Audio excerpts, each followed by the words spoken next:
이 시간 하나님의 말씀은 누가복음 2장 28절부터 33절까지 말씀입니다. 시므온이 아기를 안고 하나님을 찬송하여 이르되 주제여 이제는 말씀하신 대로 종을 평안히 놓아주시는도다. 내 눈이 주의 구원을 보았사오니 이는 만민 앞에 예비하신 것이요 이방을 비추는 빛이요 주의 백성 이스라엘의 영광이니이다 하니 그의 부모가 그에 대한 말을 놀랍게 여기더라. 아멘. 우리의 빛 대신 그리스도가 이제 곧 오십니다. 이 대강절 기간 여러분의 마음을 주님을 향하여 활짝 펼치시고 주님을 영접할 그 준비로 늘 경건한 그런 시간 되기를 축복합니다. 우리 옆 사람 축복하면서 인사 나누겠습니다. 예수를 만나고 복의 통로가 되십시오. 좀 통로답게 얼굴이 좀 환했으면 좋겠습니다. 중국에서 이제 전도하면 가장 많이 듣는 질문이 그겁니다. 예수 믿으면 어떤 좋은 일이 생기냐를 묻어요. 그래서 예수 믿으면 복 받는다 그러면 그런 이들이 가끔 있답니다. 당신이나 예수 잘 믿고 복 받으세요. 얼굴이 복 받은 얼굴이 아니면 안 되잖아요. 여러분 예수를 믿고 복 받으셨으니 여러분이 받는 복으로 끝나는 것이 아니라 여러분이 복의 통로가 되기를 원합니다. 힘든 사람 여러분을 만나면 힘을 얻고 슬픈 사람 여러분을 만나면 위로를 얻고 없는 사람이 여러분 만나도 돈은 줄 수 없으니까 오늘 분위기 좀 어두운 것 같습니다. 재밌게 하려고 했는데 우리 얼굴이 환해지는 것 그것은 우리에게 주신 주님이 큰 은혜이니 마음껏 누리시기를 바랍니다. 오늘 함께 읽었던 이 말씀은 아기 예수가 이제 이 땅에 오셨어요. 그래서 구유에서 태어나고 그 과정도 우리가 보았지만 이제 40일이 차니 부모님들이 아기 예수를 데리고 성전에 들어갑니다. 그래서 많은 경우 우리는 성전에 들어간 그 예수님에 주목하고 그렇게 또 설교도 하고 말씀을 묵상하는데 오늘 좀 다른 주제로 그 아기를 예수를 만났던 사람에 대하여 한번 주목해 보기를 원합니다. 아기 예수, 아직은 우리로 말하면 언어도 구사할 수가 없어요. 그러나 그 아기 예수는 육신만이 아니었습니다. 그는 우리에게 빛으로 오신 구세주였습니다. 그래서 성전 안에서 이 아기 예수를 만나고 복받고 축복의 통로가 되는 두 사람이 등장합니다. 그들이 바로 시므온과 안나입니다. 이 두 사람은 어찌하여 아기 예수를 만나서 축복의 통로가 되었을까? 나도 어찌하면 이러한 축복의 통로가 될까? 이러한 간절한 마음으로 대강절에 또 하나의 기도 제목을 삼으면서 우리 말씀을 좀 더 깊이 바라보겠습니다. 이 두 사람이 축복의 통로가 된 첫 번째 비결은 우리 함께 따라하겠습니다. 경건하게 살았던 사람입니다. 옆에 사람한테 묻지 마시고 자기 자신에게 한번 묻겠습니다. 나는 경건하게 살고 있는가? 이 질문 옆 사람하고 하면 안 되겠죠. 아직은. 대강절이 끝날 때쯤이 되면 우리가 누군가에게도 이 질문했을 때 누구나 다 아멘으로 답할 수 있는 그런 새 사람으로 거듭나기를 소원합니다. 이 시므온에 대한 정보들이 많지 않아요. 성경학자들은 이렇게 많지 않은 정보에 대하여 관심합니다. 그럼 평생 그거로 논문 쓰고 살 수 있는데 우리는 논문 쓰려고 보는 것이 아니라 은혜 받고 복 받고 나도 주님이 기뻐하는 그 사람이 되려고 성경을 봤더니 그에 대한 시므온에 대한 가장 중요한 정보는 무엇이냐? 바로 25절에 나옵니다. 이 사람은 의롭고 경건하여 이스라엘의 위로를 기다리는 자라. 성령이 그 위에 계시더라. 먼저 의로운 사람이라고 합니다. 이 의란 무엇이냐? 의는 행동이 아니라 하나님과의 관계입니다. 한 사람이 의롭다 하면 그 사람이 표정이 따뜻하고 친절해도 의롭다고 이야기하지 않아요. 왜? 이 의는 내적인 겁니다. 하나님과의 관계가 바로서고 믿음 있는 사람이 바로 의인입니다. 그러면 의인이면 당연히 외적으로 드러나는 것이 무엇이냐면 바로 경건입니다. 하나님을 향한 그 믿음의 마음이 바른 삶, 바른 태도, 바른 언어로 드러납니다. 시므온은 경건한 사람, 의로운 사람이라고 할 때 그는 내적으로 외적으로 하나님이 기뻐하는 사람이었습니다. 기뻐하는 사람이 하는 일이 있죠. 그 기쁨을 주체할 수가 없습니다. 그래서 지난번 목요일 날 극동방송에 소망의 기도 갔는데 진행하시는 사모님이 저에게 갑자기 엉뚱한 얘기를 하시네요. 목사님 혹시 근심 염려를 하지 않으시냐고. 생방송인데 뭐라고 대답했을까요? 당연히 단호하게 저는 근심 걱정이 없어서 걱정입니다 그랬습니다. 제 아내가 먼저 크게 웃었는데 사실 그렇지 않는 삶 속에 살지라도 하나님과의 바른 관계를 정립하려고 하면 경건하기 먼저 우리 내적으로 이 의로움을 사모해야 됩니다. 하나님과의 바른 관계에 있다면 왜 세상에 힘들고 어려움이 없겠습니까? 그러나 내적으로는 나는 근심 걱정이 없다라는 이 담대함이 되었어야 얼굴에 그것이 드러나고 그것이 경건의 씨앗이 되게 돼요. 우리도 주변에 그렇잖아요. 힘들 때 괜히 누군가에게 얘기하고 싶은 그런 사람들이 있잖아요. 왜 표정들이 한 사람도 없다는 표정이 있으면 안 돼요.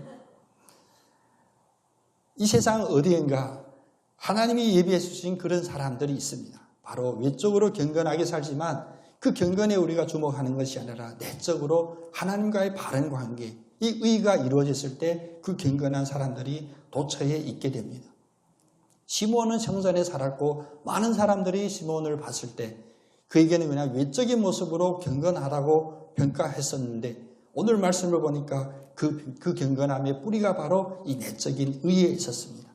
오늘 28절, 29절을 보면 이 시몬이 아기 예수를 안고 하나님을 찬송하며 이르되 주제여 나의 구세주 나의 주인 주제여 이제는 말씀하신 대로 종을 평안히 놓아 주시는도다. 이 무슨 말입니까? 좀 어려운 말이죠. 이제 아기 예수 메시아를 보았으니 이제 저를 평안히 놓아 주시는도다는 저는 이제 이 땅에서의 삶을 마쳐도 괜찮습니다. 그래도 저는 평안합니다. 그런 고백입니다. 남들이 보면 이 고백을 이해하기 어려워요.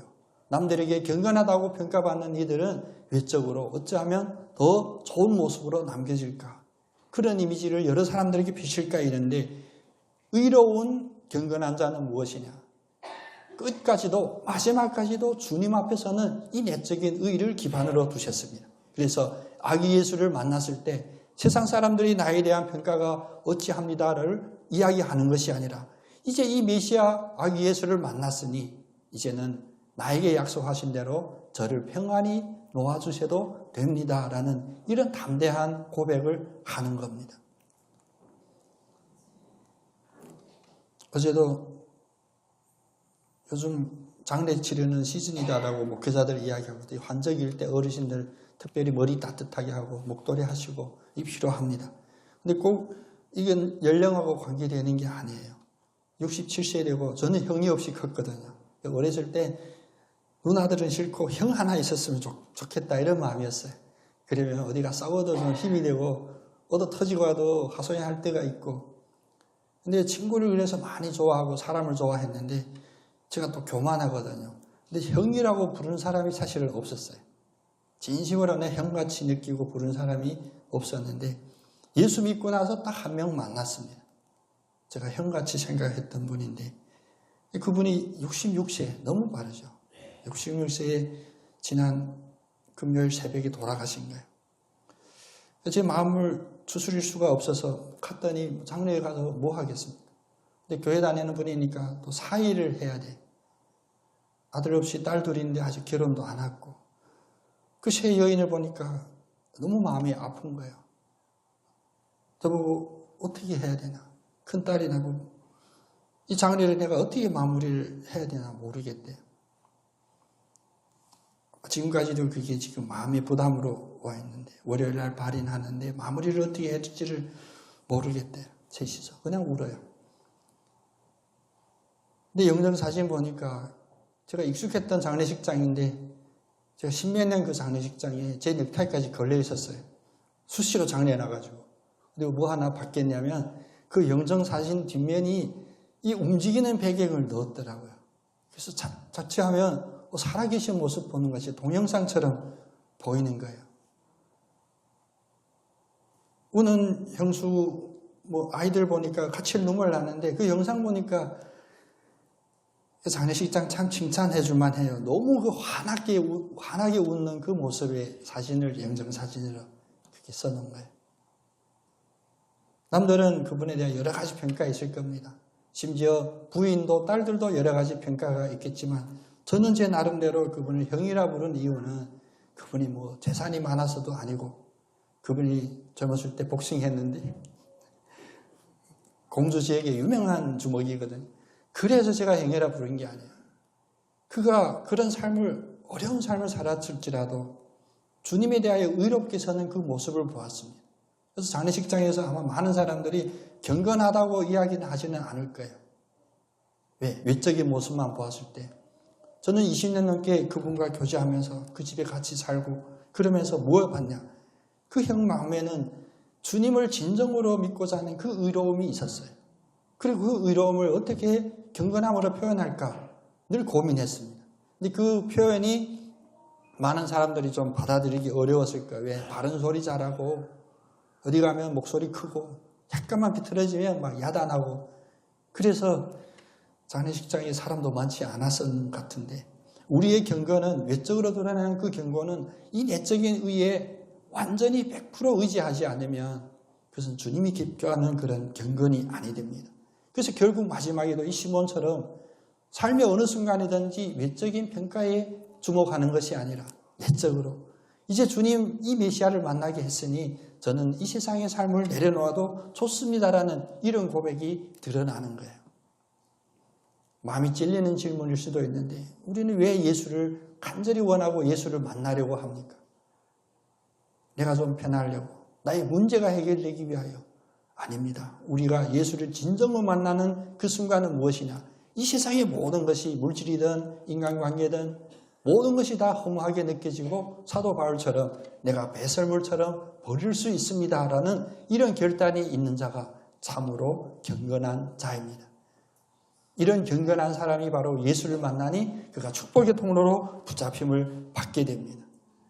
그래서 앞에 28절, 29절 말씀을 보면 종이 이제는 평안히 놓아주셔도 됩니다라는 이 고백으로 끝난 것이 아니라 25절의 말씀처럼 이스라엘의 위로를 기다리는 그에게 아기 예수가 오심으로 그에게 참으로 필요하고 충분한 그 위로를 주셨습니다.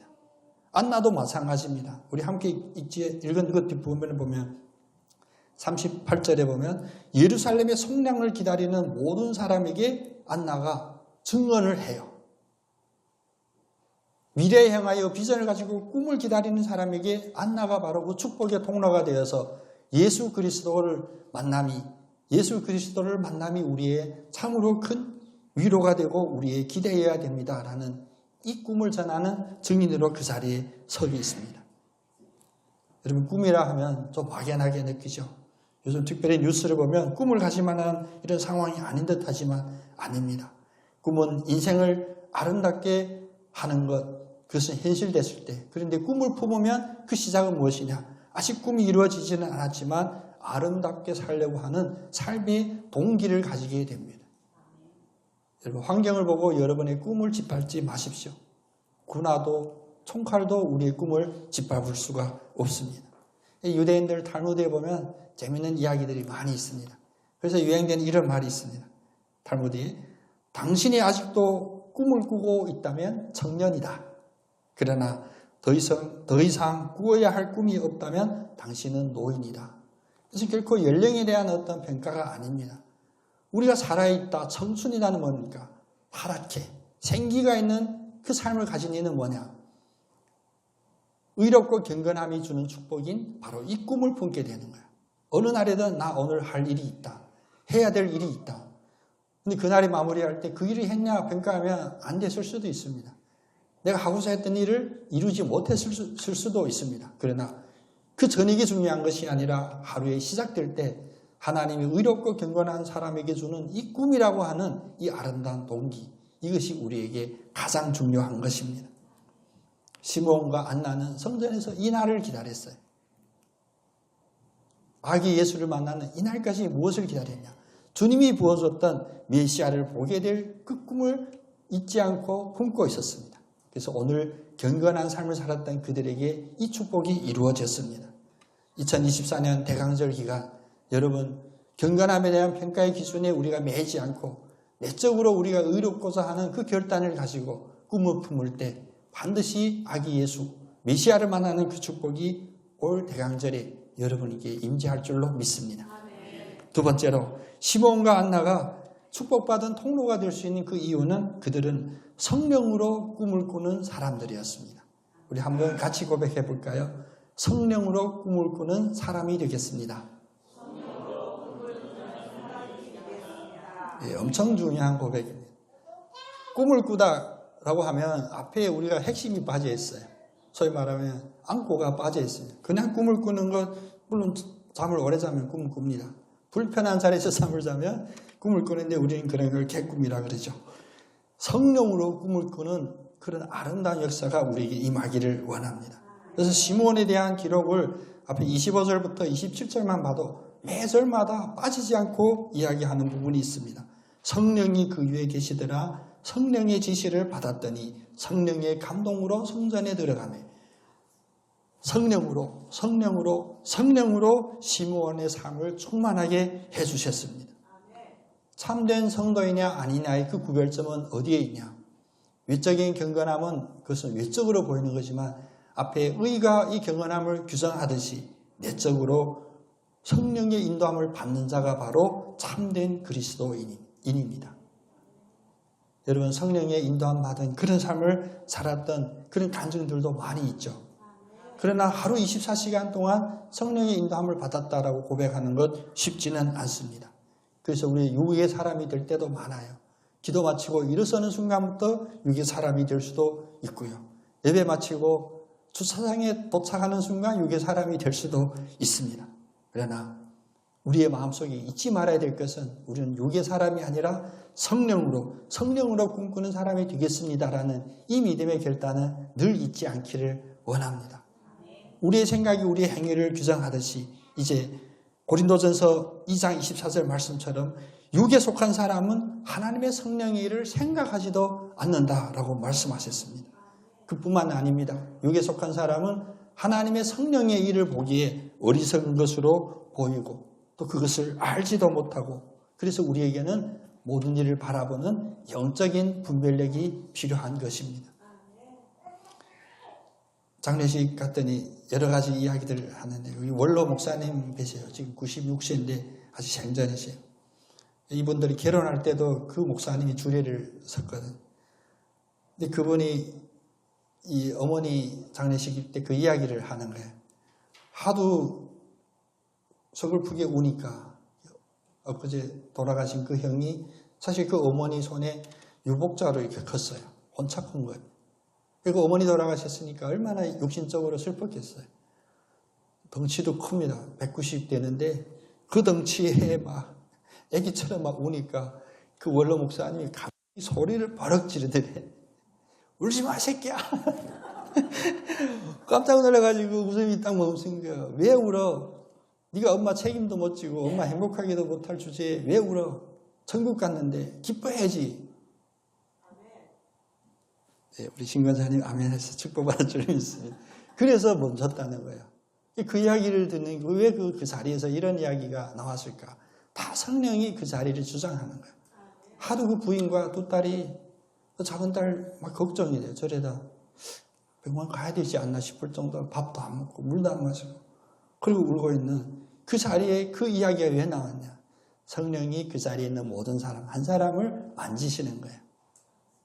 육신으로 눈물이 나죠. 그런데 그 눈물은 어디까지냐? 끝나야 되거든요. 그 눈물을 이기는 그 꿈은 성령이 주시는 꿈인 줄로 믿습니다. 우리의 꿈은 이 땅에서 꿀지라도 그 꿈이 온전하게 이루어지는 그 자리는 바로 여러분 이것은 추후에 변론할 토론할 가치가 없이 그 꿈은 바로 천국에서 이루어집니다. 아픔도 없고 슬픔도 없고 다툼도 없는 그곳에서 더 이상 육적인 일이 우리를 방해하지 않는 그곳에서 우리의 성령의 꿈이 완전히 이루어지게 됩니다. 너무나 감사한 것은 그리고 부러운 것은 이 시므온과 안나는 바로 이런 하늘의 꿈을 꾸고 그 꿈을 사는 삶을 이 땅에서 살았다는 겁니다. 여러분도 부러우시죠? 맨날 먹고 사는 문제 표정 보면 다 보여요. 그래서 여러분 얼굴 제가 잘 안 보려고 하는데 표정 보면 어두움, 근심, 걱정. 우리가 성령의 인도함으로 성령으로 꿈꾸는 일하면 이 땅에 살지라도 천국의 그 아름다움을 꿈꾸는 그런 삶이 살기를 원합니다. 우리는 계획할 수가 없습니다. 이게 언제 마무리할지. 그래서 그 이모 2명이 왔는데 나중에 사람들이 말렸어요. 이모님 그렇게 우시면 안 됩니다. 맞는 이야기이긴 한데 분위기에 안 맞았어요. 이제 성령의 이야기를 한참 나누는데 이모들이 늦게 도착해가지고는 너 젊은 나이에 내 먼저 갔다고 막 우니까 또 다시 또 어둡게 육적으로 막 침침해지더라고요. 아닙니다. 우리 알 수 없지만 주님은 아시는 것이 그것이 아기 예수를 보았던 아니면 생애의 마무리를 준비하고 있는 시므온을 봤든지 성령이 꿈꾸는 그 자리에는 아름다움과 소망과 담대함이 있게 됩니다. 더 중요한 것은 오늘 28절에 보니까 시므온이 이제 고백 마친 후에 아기 예수를 안고 하나님을 찬송하더라. 여러분 생각 한번 해보십시오. 이번 성탄절 여러분 그리고 바라는 주님이 주실 축복이 무엇이었는지 그 축복을 받았을 때 하나님께서 찬송할 만한 그러한 축복이었는지. 사실 오늘 함께 읽었던 이 본문은 시므온의 찬가라고 매우 중요한 성경 구절입니다. 그래서 이 교회 역사에서는 이 라틴어의 첫 글자를 따서 오늘 이 부분을 뭐라고 부르냐면 눈크 디미티스라는 시므온의 성가, 찬송 이런 곡으로 우리가 기록되어 있습니다. 마리아 찬가, 메시아를 잉태했을 때 마리아 찬가처럼 이 시므온의 찬가도 매우 중요한 의미인데 여러분 복잡하고 어렵게 생각하는 것이 아니라 가장 중요한 것은 무엇이냐? 은혜를 받은 자에게 입에서 자동으로 나오는 바로 그 찬가입니다. 찬가뿐만 아니라 시므온이 찬송 부를 때 안나는 무엇을 합니까? 뒤에 38절에 보니까 이때 나와서 하나님께 감사하고 성령의 꿈을 꾸는 자에게 특징이 딱 2가지입니다. 찬양이 쉬지 않고 감사가 쉬지 않는 것. 그 원인 우리는 특별한 곳에서 찾을 필요가 없습니다. 에베소서에 보면 이 성령이 드러나는 성령이 감동했을 때 드러나는 표징에 대하여 분명하게 이야기하십니다. 먼저 앞에 전제를 깔았는데 에베소서 5장 18절에 말씀하시기에 술에 취하지 말라. 이는 방탕한 것이니 오직 성령으로 충만함을 받으라.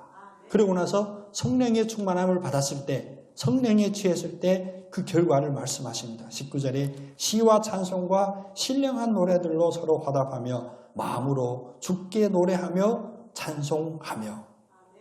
성령이 충만한 사람의 마음에 샘솟듯이 끊임없이 나오는 찬송과 그 감사가 바로 그 특징이었습니다. 그래서 우리 심상정 목사님 아멘 큰 소리에서 얼마나 힘이 되는지 몰라요. 어차피 아멘 할 걸 좀 크게 한번.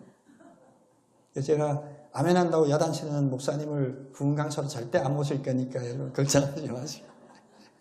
예전에 우리 유명한 목사님을 모시고 시골에서 부흥회를 했는데 둘째 날 되니까 우리 신산장 권사님은 비교도 안 되게 하면서 우리 큰 그런 권사님 계세요. 할머니 권사님이 맨날 앞줄에 앉으셔서. 근데 그분 조시다가 자기 잠 깰 때 아멘 하거든요. 목사님 설교와 전혀 상관없는 성령의 감동입니다. 그래서 저희들은 다 익숙해졌는데 둘째 날 그 부흥 강사님이 드디어 참지 못하시고 갑자기 막 야단친 거예요. 아멘을 그렇게 하면 안 된다고. 갑자기 그렇게 하니까 맥락도 끊기고 다 놀랐어요. 엄청 유명한 목사님인데 그렇게 막 혼내더라고요. 그래서 그 부흥회는 좀 다들 조심하게 아멘도 못하고 끝났는데 한 달 뒤에 또 지방 부흥회가 있어서 다른 강사님을 모시고 우리 교회에서 했는데 그 강사님은 첫째 날에 끝날 쯤 하다가 내가 부흥사로서 부흥회 이렇게 인도 많이 하다가 이렇게 차가운 교회는 처음 봤대. 아멘 한마디도 안 하는 교회 처음 봤대. 그때 제가 방송실에 있었거든요. 우리 방송실에 장로님이랑 도대체 우리 성도들은 어쩌라고 아멘 한다고 야단하더니 또 아멘 안 한다고 야단하고. 아멘 하든지 안 하든지 성령의 감동으로 그것이 감사와 찬양으로 드러나온다면 그것이 바로 진정한 성령의 취함, 성령의 충만함입니다. 그래서 여러분 이건 중요한 건데 어떤 아멘은 들어도 전혀 기분 거슬리지 않는 아멘들이 있어요. 근데 가끔은 아멘이긴 아멘인데 거슬리는 아멘이 있거든요. 왜 그럴까? 진정으로 성령의 감동을 주어서 성령의 취함을 받았을 때 그 아멘은 그냥 말 글자 그대로 음성 두 글자가 아니라 그것이 감사하고 찬양이어서 그렇습니다. 여러분 어느 자리에 계시든지 심지어 예수 믿는 사람 한 사람 나와 있는 자리라 할지라도 갑자기 아멘 했을 때 그 누구도 거슬리지 않고 기분 좋을 그런 성령 충만의 아멘이 여러분 입술 통하여 선포되기를 소망합니다. 시므온은 바로 이 기쁨, 안나도 바로 이 기쁨을 안고 있었습니다. 그래서 34절에 마무리하기를 시므온이 이제 그들을 축복하고 그들이 누구냐면 아기 예수를 안고 한 그 부모. 우리 보면 누가 감히 어떻게 천주교 와서 이렇게 얘기하면 안 돼요. 이제 마리아가 가장 축복의 통로에 가장 가까이 있는데 시므온이 감히 마리아를 축복한다고? 우리는 믿음으로 고백합니다. 예수를 만난 자는 바로 축복의 통로가 돼요. 그 누구에게도 손을 얹고 또 손을 잡고 축복할 수가 있습니다. 예수를 진정 만난 사람에게 성령으로 꿈꾸는 자에게 준 그 권세, 특권임을 꼭 기억하시기를 바랍니다. 세 번째로 축복의 통로가 된 시므온과 안나를 봤더니 이들은 이런 사람이었습니다. 우리 함께 고백해 볼까요? 예배 중심의 사람들이었습니다. 아멘. 기독교는 기도가 가장 중요한 거 아니냐? 맞습니다. 근데 이 예배 안에 기도도 들어있고 찬양도 들어있고 간증도 들어있고 다 들어있어요. 기도와 예배를 구분해서는 안 됩니다. 이 예배 중심의 사람, 오늘 성경을 보면 기도 중심의 사람이라도 표현할 수가 있겠지만 오늘 이 대강절에는 예배 중심의 사람이라고 평가하고 우리가 기억하는 것이 더 복될 것 같습니다. 시므온과 안나는 성전에서 살았어요.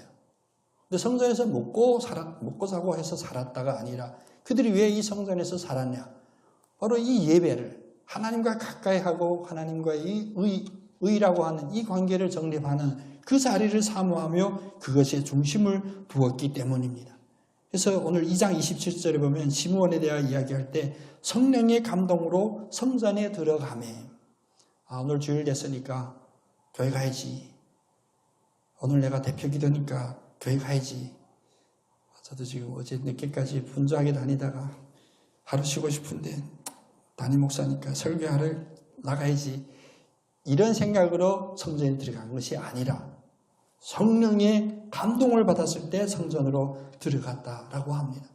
성령의 감동을 받고 성전에 들어온 사람은 바로 그 첫 순간부터 그 생각, 그 마음의 태도, 또 드러나는 자세까지 다 달라집니다. 이제 성전에 들어와서 무엇 하냐? 바로 예배. 예배 때문에 성전에 들어온 것입니다. 어려울 때 그런 경우도 있었어요. 성전에 들어오는 여러 가지 목적들이 있을 수 있었거든요. 3년 전에 코로나 한창일 때 저 서부경찰서 형사님이 찾아온 거예요. 왠지 그냥 형사라 그러면 괜히 떨리더라고. 왜 그런지. 저만 그런 것 같아요. 급히 막 뛰어나가 만났더니 그분이 그러는 거예요. 좀도둑 한 명 잡았는데 자백하기를 반석교회 와서 뭐 훔쳐갔다고 자백했대. 그래서 확인하러 온 거예요. 큰일 났어요. 저희 잃어버린 게 없습니다. 아니, 이게 자백했대. 아니요, 우린 잃어버린 게 없어요. 그리고 말씀드렸습니다. 우리 교회는 다른 건 없어도 문은 잠그지 않습니다. 태풍 올 때는 문 걸어 잠궈요. 문이 항상 열려 있고, 그 형사님이 목사님 조심해야 된다고. 문을 잃어버릴 수가 있다고. 그래서 그랬거든요. 필요해서 가져가셨겠죠. 혹시 가져갔다면. 그래서 제 기억에 뭐 잃어버린 기억이 없는 거 봐서는 아마 우리 교회나 저에게 필요하지 않는 물건이 사라졌을 수도 있겠네. 결국 그 형사님 그러더라고요. 저한테 명함 주면서 이런 거 공개적으로 얘기하면 안 되는데 자기 입으로 목사님 같은 목사님 처음 뵀대. 잃어버린 게 없다고. 그랬더니 도와주려는 마음이 느껴져서 그러는데 확실히 목사님 도와주실래요? 그래. 뭔데요? 하나 써달래. 우리 교회에서 물건 잃어버린 게 없다고 이렇게 써주면 그 사람한테 좀 도움이 된대. 그래서 제가 써드렸습니다. 그래서 핸드폰에도 입력해뒀는데 언제 필요할 때 그 형사 도움받으려면 한 번도 그런 일이 없었어요. 성전 안에 들어오는 여러 가지 이유들이 있거든요. 특히 참 감사해요. 저 시골에 있을 때 교회는 늘 노숙하는 분들도 오시고요. 그들에게 호의를 베풀어서 기도실에 안내하고 여기서 하룻밤 주무세요 하면 안 가요. 두세 달 안 가요. 그렇게 모셨다가 나중에 힘들어요. 그러면 담임 목사 얘기하면 안 되는데 왜 그걸 해가지고 저는 괜찮아요. 우리끼리만 얘기인데 혹시 누가 와도 필요해서 오신 거잖아요. 성전에 와서 그 필요 때문에 왔을지라도 기도하고 예배할 수 있는 사람으로 바뀌는 것, 그게 주님의 마음이라고 믿습니다. 예배 중심의 삶을 살면 바로 이런 거예요. 교회는 거룩한 곳이니 기도하는 곳 맞습니다. 근데 이 기도하고 포함되어 있는 이 예배는 누구에게 이루어지냐? 예수를 알지 못하는 사람에게 늘 열려있는 그런 교회 되기를 원합니다. 그래서 이게 하나님 주신 은혜이기도 한데 우리가 도로변에 바로 있지 않아서이잖아요.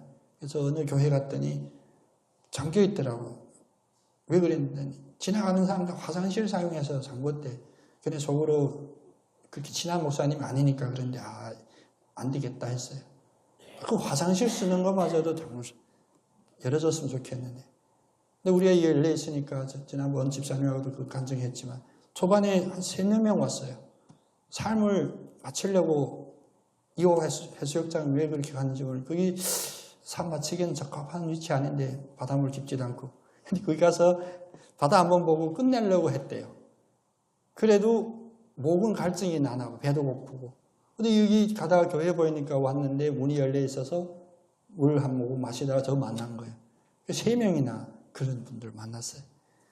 좀 아쉬운데 그때 우리 입구에 그 금붕어 몇 마리 있었거든요. 그렇게 쪼그리고 앉아서 금붕어를 보는데 뭐 얼굴 그 자세에 막 사연이 느껴지잖아요. 그래서 잠깐 들어와서 커피 한 잔 드릴까요? 이렇게 얘기하다가 그렇게 만났었는데 교회가 예배 중심에 사람들로 모이게 되면 생을 마감하려고 왔던 사람도 그 예배에 동참하게 되고 감화감동하게 될 줄로 믿습니다. 여러분 이 자리에서 기도하지 못할지라도 여러 사연들이 있잖아요. 새벽에 새벽기도 참여 못할지라도 또 금요일에 금요철야 참여 못할지라도 여러분 기도하는 그 자리에서 저는 믿습니다. 꼭 여러분의 뇌리에 우리 교회의 이 내부 구조들을 떠올리면서 이 자리가 예배되는 자리, 예배 중심의 자리 되기를 꼭 기도해 주시기를 원합니다. 그래서 저희 교회에 들어와서 누군가 처음 온 분들도 다른 말 필요 없이 교회가 참 편안해 보인다 이런 말 들을 때 제일 감사해요. 누가 와서 교회 참 멋있다. 별로일 것 같아. 기분이 별로 그렇게 좋을 것 같지는 않아요. 근데 누가 와서 교회 참 손티 난다 이렇게 화가 나더라고요. 그래서 지네 교회 나가서 잘하지 뭐 이런 생각도 했는데 다른 어떤 평가보다도 오늘 아기 예수를 만나는 여러분의 가정도 여러분이 머물고 있는 삶의 모든 자리들도 예배 중심의 그런 자리구나 느껴질 수 있는 그런 축복이 있기를 원합니다.